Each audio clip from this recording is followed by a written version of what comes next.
আসসালামু আলাইকুম। আমন্ত্রণ জানাচ্ছি আজকের বিশ্ব সংবাদের শুরুতেই শিরোনাম, পরে বিস্তারিত। শুরুতে জানিয়ে দেব ইসরায়েলে হিজবুল্লাহর অবিরাম রকেট হামলা, ৯ স্থানে সংঘর্ষ। জানিয়ে দেব রুশ পারমাণবিক নীতির হালনাগাদ, পশ্চিমাদের জন্য কঠোর সতর্ক বার্তা ক্রেমলিনের। এরপরে জানিয়ে দেব তাইওয়ানকে ব্যবহার করে এশিয়ায় সংকট সৃষ্টি করছে যুক্তরাষ্ট্র, অভিযোগ রাশিয়ার। সর্বশেষ জানিয়ে দেব ইউক্রেনে শিউলের অস্ত্র সরবরাহের পরিণতি হবে ভয়াবহ, রাশিয়ার কঠোর হুঁশিয়ারি।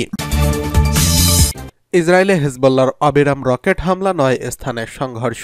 দখলদার ইসরায়েলের সামরিক অভিযান দক্ষিণ লেবাননে এখনও উল্লেখযোগ্য কোনো সাফল্য অর্জন করতে পারেনি।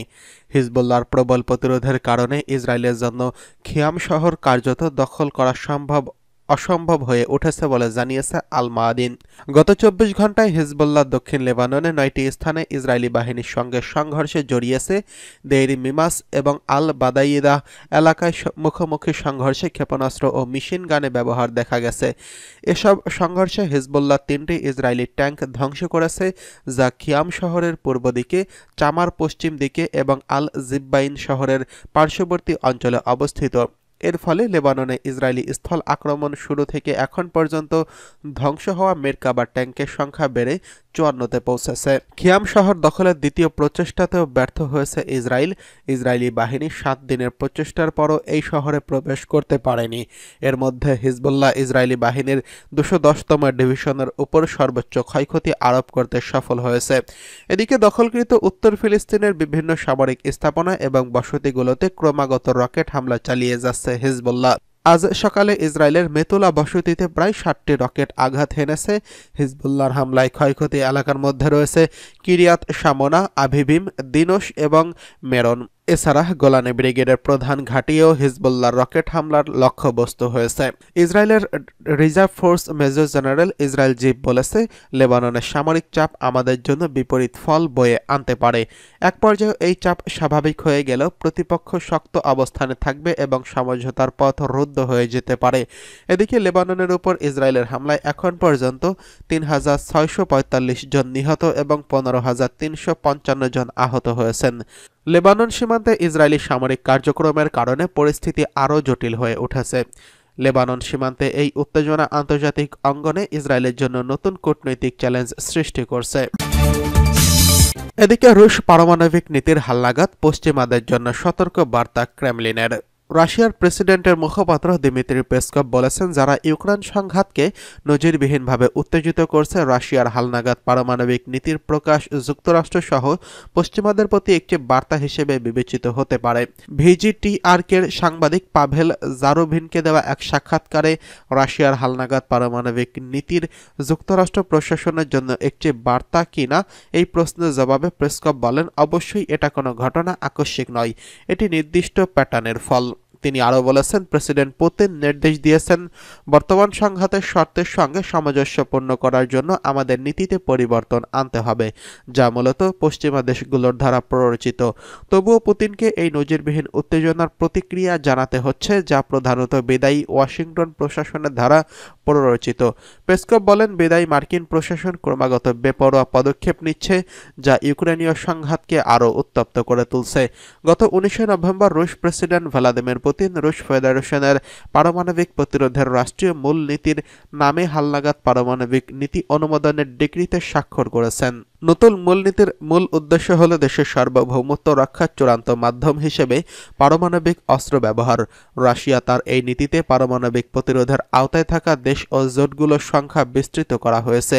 যে কোনো অপরমাণু দেশের দ্বারা যদি কোনো পারমাণবিক দেশের সহযোগিতা বা সমর্থনে আক্রমণ করা হয়, সেটিকে রাশিয়ার উপর সম্মিলিত আক্রমণ হিসেবে বিবেচনা করা হবে।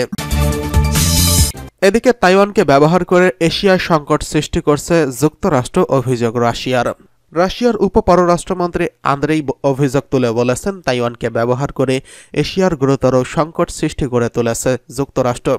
তিনি রবিবার প্রকাশিত এক বক্তব্যে এই অভিযোগ করেছেন। একই সঙ্গে মস্কোর পক্ষ থেকে তাইওয়ান ইস্যুতে চীনের অবস্থানকে সমর্থন পুনর্ব্যক্ত করেছেন। তিনি বলেছেন, ওয়াশিংটন এক চীন নীতিকে স্বীকৃতি দিলেও তা লঙ্ঘন করে তাইপের সঙ্গে সামরিক, রাজনৈতিক যোগাযোগ এবং অস্ত্র সরবরাহ বাড়াচ্ছে। রুশ উপপররাষ্ট্রমন্ত্রী আরও বলেন, এই অঞ্চলের ব্যাপারে যুক্তরাষ্ট্রের এমন স্পষ্ট পদক্ষেপের লক্ষ্য হল পিআরসিকে উস্কে দেওয়া এবং এশিয়ার সংকট তৈরি করা যাতে তাদের স্বার্থ রক্ষা হয়। উল্লেখ্য, চীন তাইওয়ানকে নিজেদের ভূখণ্ড হিসেবে দাবি করে, অন্যদিকে তাইওয়ান চীন থেকে আলাদা হতে চায়। এক্ষেত্রে তাদের প্রধান আন্তর্জাতিক সমর্থক এবং অস্ত্র সরবরাহকারী হল যুক্তরাষ্ট্র, যদিও উভয়ের মধ্যে আনুষ্ঠানিক কোনো কূটনৈতিক সম্পর্ক নেই।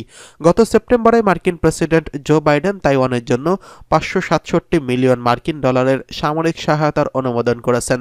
এর প্রতিক্রিয়ায় রাশিয়া জানিয়েছে যে তারা এশিয়ার বিষয়গুলোতে চীনের পাশে দাঁড়িয়েছে এবং তাইওয়ান ইস্যুতে যুক্তরাষ্ট্রের কার্যক্রমকে পরিস্থিতি উত্তপ্ত করার জন্য উদ্দেশ্যপ্রণোদিতভাবে চেষ্টা অব্যাহত করেছেন। 2022 সালে ফেব্রুয়ারিতে রাশিয়া ও চীন যৌথভাবে একটি সীমাহীন অংশীদারিত্ব ঘোষণা করে। রাশিয়ার প্রেসিডেন্ট ভ্লাদিমির পুতিন তখন বেইজিং সফর করেন। এই সফরের পরপরই ইউক্রেনের প্রেসিডেন্ট ও রাশিয়ার বিশেষ করে সামরিক অভিযান শুরু করে।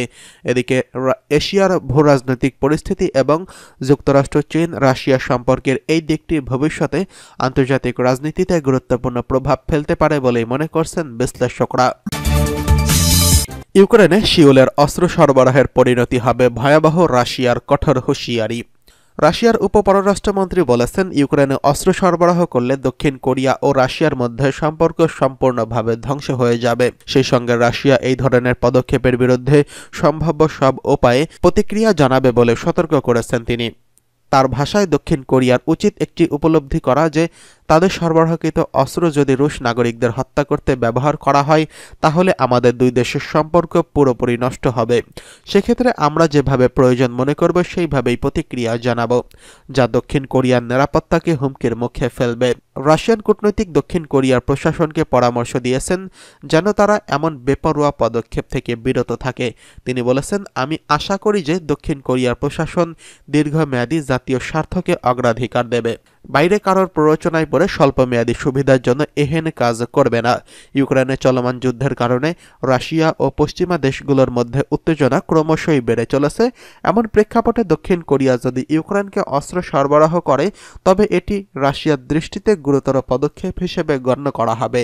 এই বিষয়ে তিনি সতর্ক বার্তা এমন সময় দিয়েছেন যখন মস্কো ও সিউলের মধ্যে কূটনৈতিক সম্পর্ক আরও জটিল হয়ে উঠেছে।